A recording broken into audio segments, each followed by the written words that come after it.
Man needs nature, not only for survival, but for a place where he can escape from the madness that he has created and reconnect with what he truly is, a part of nature. A part of a song with millions of musicians and instruments, all playing the perfect symphony called Earth. This is Planet of Life.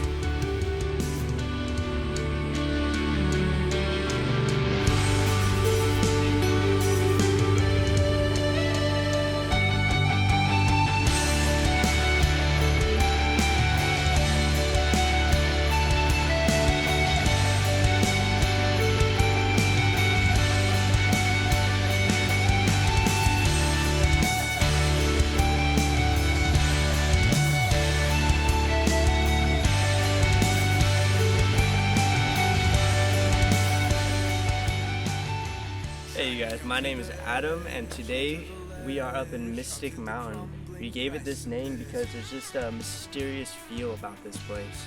We are right now in the Cleveland National Forest. Mystic Mountain is a little trail that we found that not too many people know about, and it's pretty cool. So we're gonna go see what we can find. Today what we're actually looking for are some rattlesnakes, but because we can find rattlesnakes, gopher snakes, even garter snakes, it shows what a great diversity we have out here, and it is just a very cool place. Today we're going to go up there. We're going to go anywhere from 1 mile to 2 miles up, and we're going to go look for some snakes.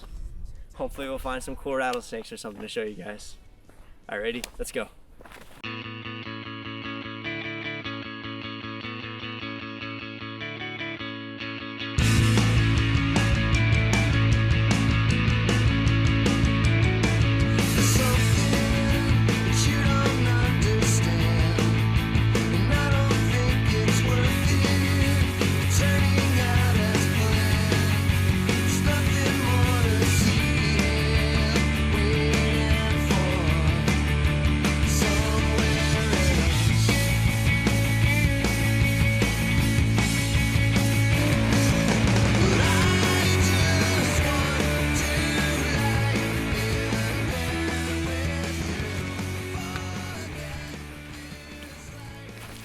So an important question to always ask yourself is, how did this environment come to be? And the answer for this particular one is erosion. Now, the reason why it's been eroding is because this is a valley in between two different hills. As the water washes down the hills, it gets drained directly into the stream, which causes erosion. So over a couple hundred years, the valley gets deeper and deeper, and then you have a nice stream coming through. The stream only runs while it's raining.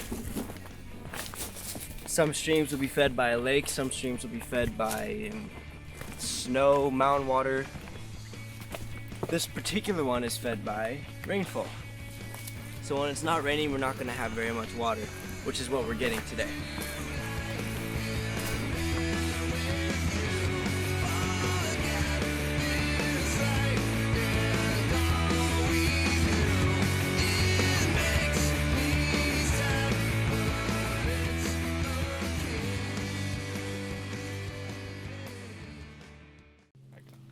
Alright, so something really cool we just found.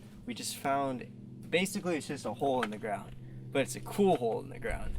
See, what we have is we have a mine that comes out here, and apparently it was abandoned.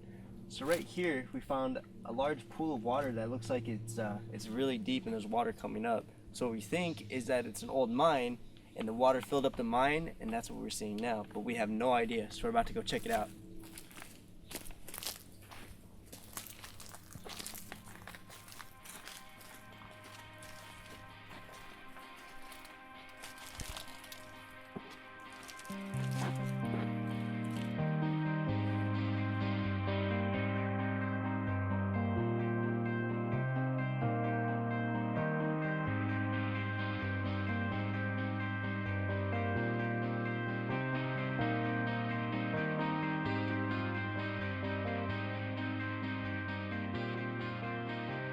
This pool actually goes very deep.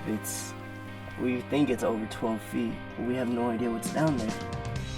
Hopefully with this recording we're gonna actually find out what it is. We know salamanders like to use it, We know that bugs like to use it for a nursing ground. Now what the hell is down so deep? Is it possibly an underground spring? Is it... We don't know. We really just don't know. Whew, okay. So now that we got a chance to actually see what's down there, I can't wait to look at the footage. But let's keep going. We'll see what we can find.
So what we're seeing here today is actually a California newt. They're a really awesome species that we have out in California. They're the most common newt that we'll see out here. Now these guys get to around 8 inches long, and but when they're born they're only about an inch long. During the mating season, which is winter through summer, these guys basically come together, you know, they hit up some of their friends, and they basically have giant orgies out here. You have 5 salamanders going after the same female. It is absolutely crazy. Apparently there's just not enough girls to go around. You know, they say there's plenty of fish in the sea, but not out here. So when the females are ready, they'll give birth to a round case of eggs. These eggs they're about an inch long, and you just have like maybe 10 eggs all in a circle. And inside of those eggs, you can actually see the tiny little salamander. He's only like an inch long, and they're absolutely adorable because they look exactly like the adults, just teeny tiny, almost microscopic. But now don't let their cuteness fool you. These guys are absolutely deadly. They're actually toxic. Anytime some animal will come up to try to eat it, they'll flash their underbelly. They'd be like, heck no, stay away from me. I am deadly. I will kill you if you eat me. And some of them do, and they actually produce a super toxic toxin that is actually deadlier than cyanide. 100 times deadlier. So an animal eats that, within a couple hours they're dead. Isn't that absolutely crazy? Such a tiny thing can be so deadly. Such a harmless creature, it seems, can be deadly and beautiful at the same time. Now let's keep going. We're gonna try to find something else. Sing your blues away. You're on to something, but got no words to say. Sing your blues away. You're on to something, but got no words to say. Away. You're on to something, but got no words to say. Sing your blues away. So believe it or not, where I'm sitting right now, there used to be 3 feet of water. This used to be a perfect habitat for things like salamanders, newts, even little water bugs that come in there.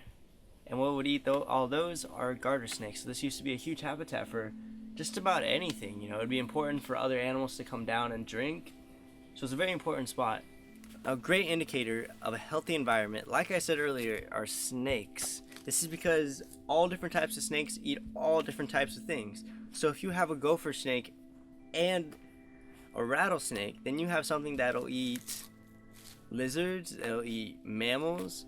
So that shows that you actually have enough of those animals to provide for the predators. And if you have rattlesnakes, then you have king snakes, which come and they'll eat the rattlesnakes. So it's absolutely awesome when you have a lot of different types of species of snakes out here. And what we have out here are gopher snakes, garter snakes, and rattlesnakes, which are my favorite. Now, these snakes are often seen as dangerous creatures, but in reality, they're only potentially dangerous. I don't like to call them dangerous because they're not outright going after people. They're not going to see somebody and be like, I'm going to go bite that guy now. They don't chase after people. The only reason people get bit is because they're in their space or they're provoking them.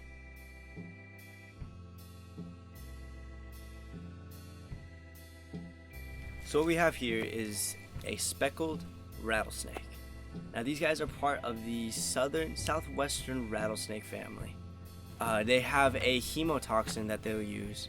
There's two different types of toxins that the snake uses. They use either neurotoxin, hemotoxin, or both. These guys are hemotoxic, which means that it'll actually attack the red blood cells and it will cause excessive tissue damage. So basically what happens is they'll bite a mouse, the mouse will run off, the venom works, and then a couple minutes later they have a fresh mouse kebab and everything's good.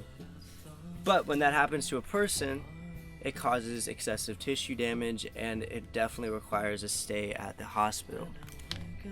But the snake that I found was completely non-aggressive, and what you'll see is that no matter how much I mess with it, he still remains totally calm. He doesn't feel like I'm trying to kill him. You know, he doesn't feel threatened. When they feel threatened, they'll start rattling their tail, and even at such a young age, they still have a rattle. Now, it was an absolutely amazing experience being able to actually pick up this snake and interact with it.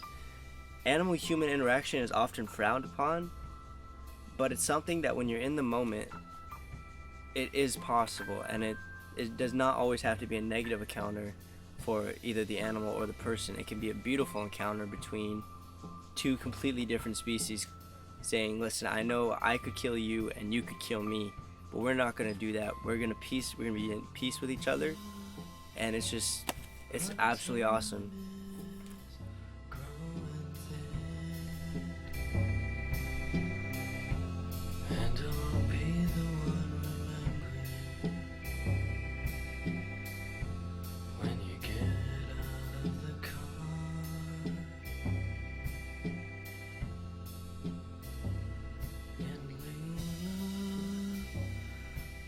Time is growing thin. And could we get some protection? Wow, you guys, that was absolutely awesome. But unfortunately, now we're done, and it's time that we go back to our normal lives back in society. So what I want you guys to take home from this is seeing nature as an escape. You know, Mystic Mountain literally represents our own escape from society into nature. Escape from our everyday lives, our everyday stresses, and just take some time to just go and adventure and experience exactly what this planet has given us. And that's why we're calling this the Planet of Life. So I hope you enjoyed our first episode. We're working really hard on this, and we will be sure to get you guys a second episode soon. Look forward to it. Awesome, guys.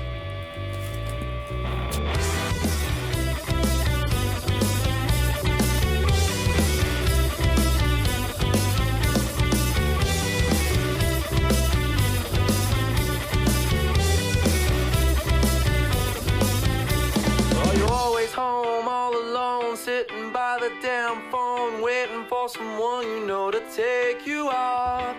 Don't you know it's overblown? Friday night